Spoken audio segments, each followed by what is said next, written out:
Okay, but before I jump into the multiplication instructions, let me give you a little bit of history. Multiplication instructions, when we look at how they are encoded, they do not follow the normal format that we've seen as we've gone through move and then certainly looked at any of the other atomic instructions that we've looked at. Before the 80386 processor, there was no multiplication or division instruction.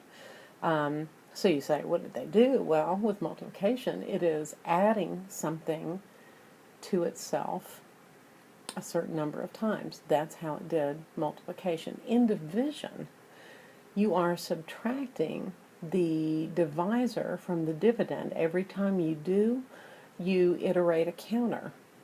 And you continue to subtract the divisor from the dividend until what's left is smaller than the divisor. The counter for the number of subtractions becomes your quotient, and whatever's left is your remainder. Well, at some point, that becomes less efficient than what they came up with in the multiplication and division instructions. So they came up with those. So with the advent of a larger, with the 32-bit system bus and 32-bit registers, they also added multiplication. There are two multiplication instructions. There's one for unsigned multiplication and one for signed. And so the question always is, which one should you use? And my answer for that is use whichever one makes sense. Okay? It depends on the operands. If I am multiplying a value, an age, a person's age, by 2, for example, that could be unsigned multiplication, because age is, by its own nature, an unsigned value, always positive. Okay? So look at the operands, see what makes sense. Okay? All right. Again, we've talked about the irregularity of how these instructions are encoded.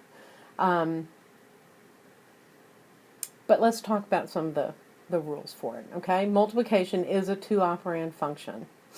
But to work around this fact, the 80x86 always assumes the accumulator is the destination. Alright, so this makes using multiplication on a processor a little more difficult than other instructions because one operand has to be in the accumulator. Okay? Alright, and the reason they did that, the designers felt like programmers would use multiplication far less than they would instructions like add and subtract. Okay? Alright, well let's just go ahead and start looking at some of the instructions. Okay? Unsigned multiplication, there's only one format for it, and that is mul. Mul is unsigned, imul is signed. In this case, the source can be byte word or double word. So source is byte word or double word. The other operand is always some form of the accumulator. So I'm going to be using AL, AX, or EAX, depending on the size of source. Okay. By the way, source can be register or memory. It cannot be an immediate value. Again, I have some additional restrictions because this was an instruction that was added after most of the instruction set had by and large been established. Okay? Alright, here's the other irregularity with multiplication, unsigned multiplication. Not all of the status bits and E flags are going to be affected. In particular, carry flag and overflow flag are set if the high order half of the product is non-zero. Cleared if the high order portion of the destination is 0. And don't worry, we're going to go over a lot of the rules for this, so don't worry as we go through it. Okay? Now, before we do some examples, though, let's talk a little bit about the other multiplicand. It's either AL, AX, or EAX. So what do we do? Well, we look at the source. If the source is a byte, then we're going to multiply that byte by AL. If it's a word, we're going to multiply it by AX.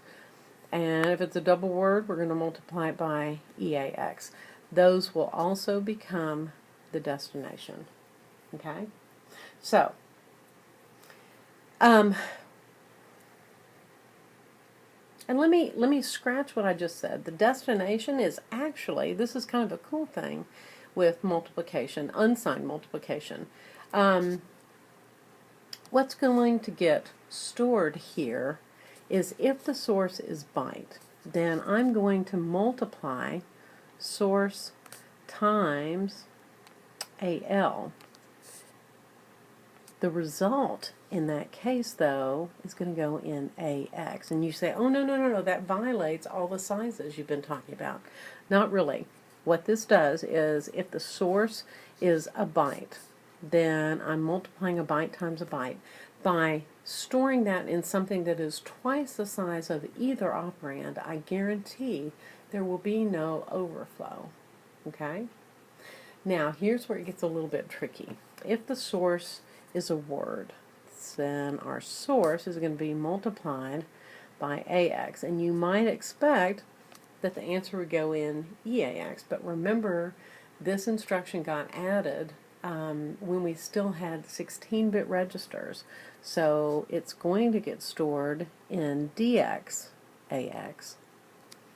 Okay, so the high order portion of the result will be in DX, low order in AX.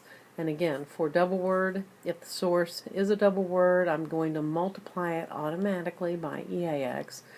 The result will get stored in the combination EDX, EAX. Again, in each one of these cases, where the result is stored is going to be twice the size of either operand, and that guarantees no overflow. Okay? Alright, so let's do some examples. I think it's time. In this case, unsigned multiplication, I am multiplying BX times AX. So, DX, we don't know what's in it. That's okay. We don't really need to know. So, 5 times 2 equals 10, which is 0A in hex. That answer, though, this is a 16-bit multiplication, so the answer is going to go in DXAX. So, and the answer is going to be 32 bits. So DX is going to be 0, 0, 0, 0. AX will be 0, 0, 0, A. Since the high order portion of my product is zeroed out, both the carry flag and the overflow flag will be cleared. Okay? Alright, let's do another one where maybe our results aren't quite so nice. In this case, unsigned multiplication, and I've got AX times BX. Okay, the answer is going to go in DXAX, but in this case, I am multiplying 6/4 hex is 100. 256 plus 100 is 356.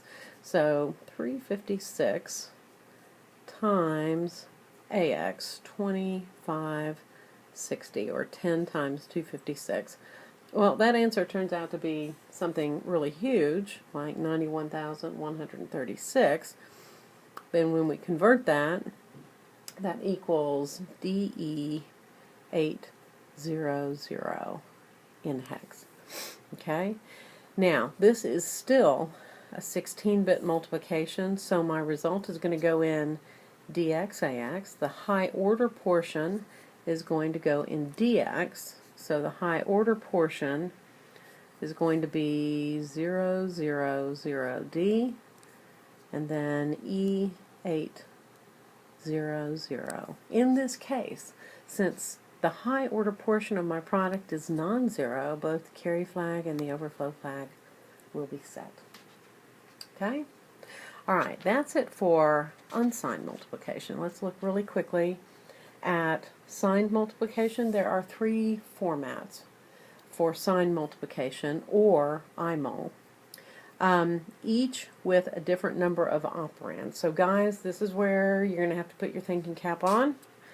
First format is single operand format. This is going to behave very similarly to unsigned multiplication, and it looks like unsigned multiplication. So in this case, source contains one factor, the accumulator is the other factor.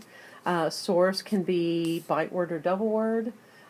Source cannot be immediate mode.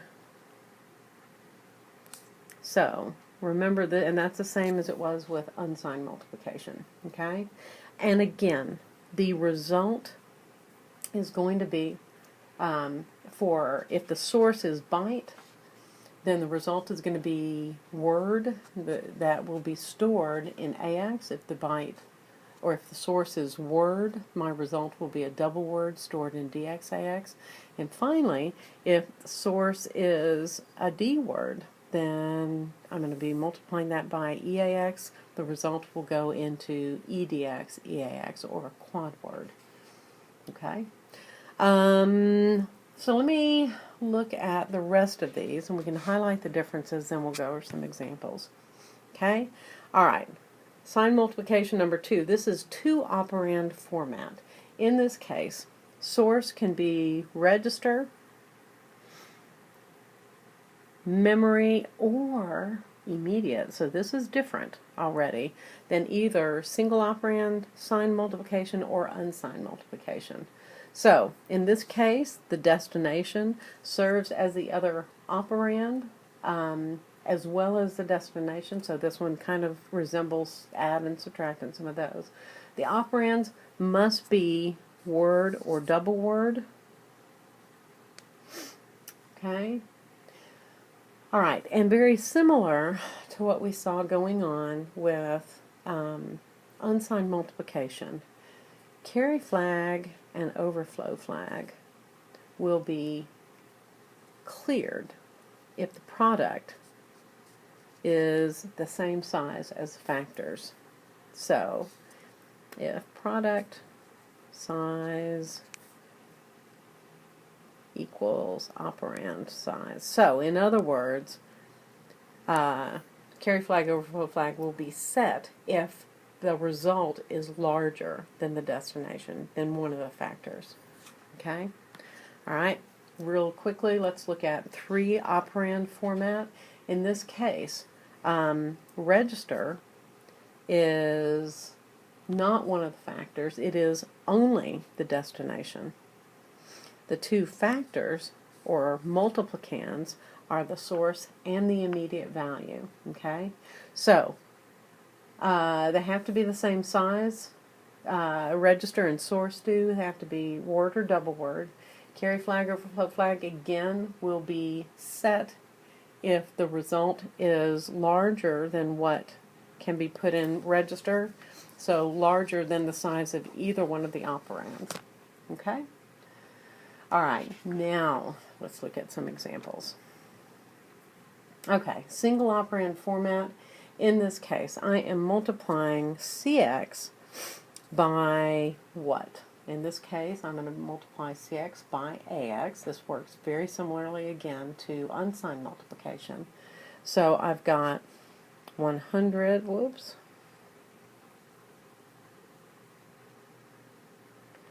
Let's go back again. Here we go. So in this case, I've got 10 times 16, or 160, times 5. So my answer is going to be 800, which is 320 hex. Okay, it's going to go in DXAX. So DX is going to be